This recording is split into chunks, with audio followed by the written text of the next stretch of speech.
அனைவருக்கும் வணக்கம். இது யூகேவி தமிழா. கல்வி சம்மந்தப்பட்ட தகவல்களை நம்ம சேனலில் தொடர்ச்சியாக கொடுத்துட்டு வரோம். அதேமாதிரி ஒரு 12ஆம் வகுப்பு முடிக்கக்கூடிய மாணவர்கள் அடுத்து என்ன படிக்கலாம், எங்கே படிக்கலாம், எப்படி படிக்கலாங்கிற கான்செப்டை பேஸ் பண்ணி வீடியோஸுங்கிறது கொடுத்துட்டு வராங்க.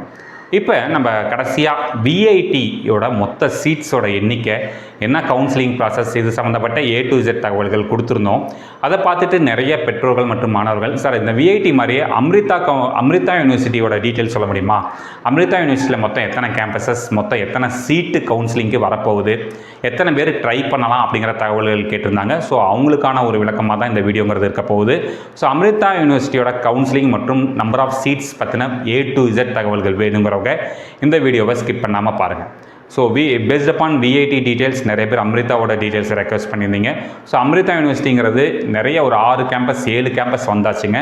பட் தமிழ்நாட்டை பொறுத்த வரைக்கும் நமக்கு வந்து 3 கேம்பஸ். ஒன்று வந்து பார்த்திங்கன்னா ப்ரைமரியாக வந்து கோயம்புத்தூர், எல்லாருமே ப்ரிஃபர் பண்ணுறது கோயம்புத்தூர் கேம்பஸ் தான். ரெண்டாவது சென்னை கேம்பஸ் இப்போ கொஞ்சம் பேர் போக ஆரம்பிச்சிட்டாங்க. மூணாவதாக நாகர்கோவில்லையும் ஒரு கேம்பஸுங்கிறது ஆரம்பிச்சிருக்கிறாங்க. ஸோ இந்த கல்லூரிகளெல்லாம் மொத்தம் எத்தனை டிபார்ட்மெண்ட் இருக்குது, எத்தனை சீட் இருக்குது, எல்லாருக்கும் ஒரு டவுட் தான். எத்தனை பேருக்கு கவுன்சிலிங்கில் சீட்டு கிடைக்கும். ஏன்னா நிறையா பேர் இன்றைக்கி விஐடி ட்ரிபிள்இக்கு அடுத்து இன்ஜினியரிங் கவுன்சிலிங், இன்ஜினியரிங் என்ட்ரன்ஸ் எக்ஸாமில் அதிகப்படியான மாணவர்கள் எழுதக்கூடிய ஒரு கோர்ஸ், எழுதக்கூடிய ஒரு என்ட்ரன்ஸ் எக்ஸாம் இருக்கிறது AEEEங்கிற இந்த என்ட்ரன்ஸ் எக்ஸாம் தான்.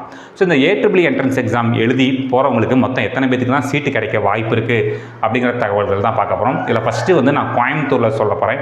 கோயம்புத்தூர் பொறுத்த வரைக்கும் 13 டிபார்ட்மெண்ட் வந்து ப்ரீவியஸ் இயர் டீட்டெயில்ஸ் வந்துங்க. இல்லை ஃபஸ்ட்டு வந்து பார்த்திங்கன்னா aerospace engineering. So aerospace engineering பொறுத்த வரைக்கும் மொத்தம் 60 சீட்டுகள் இருக்குது. அடுத்து ஆர்டிஃபிஷியல் இன்டெலிஜென்ஸ் அண்ட் டேட்டா சயின்ஸுங்கிற department 240 seat. Automation and robotics 60 seat. Chemical engineering 60 seat. Civil engineering 60 seat. Computer and communication engineering 120 seat. Computer science and engineering 480 seats. Computer science and engineering with the specialization of artificial intelligence 240 seat. Computer science and engineering with the specialization of cyber security 120 seats. Electrical and computer engineering ஒரு 120 seat. Electrical and electronics engineering ஒரு 120 seat. Electronics and communication engineering ஒரு 180 சீட்டு. Mechanical engineering ஒரு 120 சீட்டு.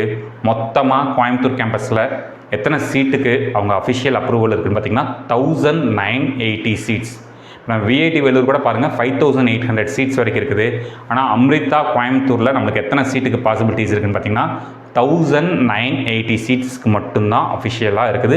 Plus கூடுதலாக இந்த வருஷம் ஒரு 300லேருந்து 400 seat வரைக்கும் போகலாம். இல்லை அதிகபட்சம் 2500 சீட் வரைக்கும் போகலாம்.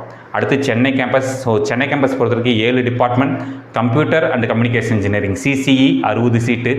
Computer science and engineering 180 seats. Computer science and engineering with the specialization of artificial intelligence 60 seat. Computer science and engineering with the specialization of cyber security 60 seat. ECEன்னு சொல்லக்கூடிய electronics and communication engineering 60 seat. Mechanical engineering மொத்தம் நம்மளுக்கு வந்து 30 seat. Robotics and artificial intelligence 60 seat. So சென்னையில் மொத்தம் எத்தனை சீட்டுக்கு official அப்ரூவல்னு பார்த்திங்கன்னா 510 சீட்டுக்கு அஃபிஷியல் அப்ரூவல். அடுத்து நாகர்கோவில் பொறுத்த வரைக்கும் நம்மளுக்கு 5 டிபார்ட்மெண்ட் வந்து அஃபிஷியல் அப்ரூவல் இருக்குது. Artificial intelligence and data science 60 seat. Automation and robotics 30 seat.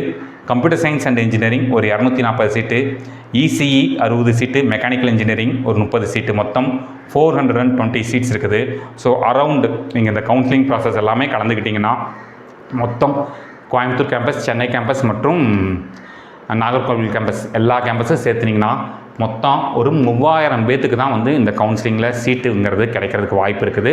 So அப்போ அதுக்கு தகுந்த மாதிரி நல்ல ரேங்க் வாங்கினா மட்டும்தான் சீட்டு கிடைக்கும். ஸோ அதுலேயுமே நிறைய ஃபீஸ் ஸ்ட்ரக்சர்லாம் இருக்குது. ஸோ உங்களோட மார்க்கை பேஸ் பண்ணி +2ஓட மார்க்கை பேஸ் பண்ணியும் JEE மார்க்ஸை பேஸ் பண்ணி நமக்கு வந்து இந்த சீட்டுங்கிறது கொடுப்பாங்க. ஸோ இது மாதிரி உங்களுக்கு கண்டினியூஸாக பல்வேறு வகையான கல்லூரிகள், பல்வேறு வகையான கவுன்சிலிங் சம்மந்தப்பட்ட தகவல்கள் வேணுங்கிறவங்க நீங்கள் யூகேவி தமிழா அப்படிங்கிற யூடியூப் சேனலை சப்ஸ்கிரைப் பண்ணிக்கோங்க. மற்றும் இந்த வீடியோ உபயோகமாக இருக்குது நீங்கள் ஃபீல் பண்ணிங்கன்னா உங்களுக்கு தெரிஞ்ச மாணவர்கள் மற்றும் பெற்றோர்களுக்கு இந்த வீடியோவை ஷேர் பண்ணுங்கள். மிகவும் நன்றி.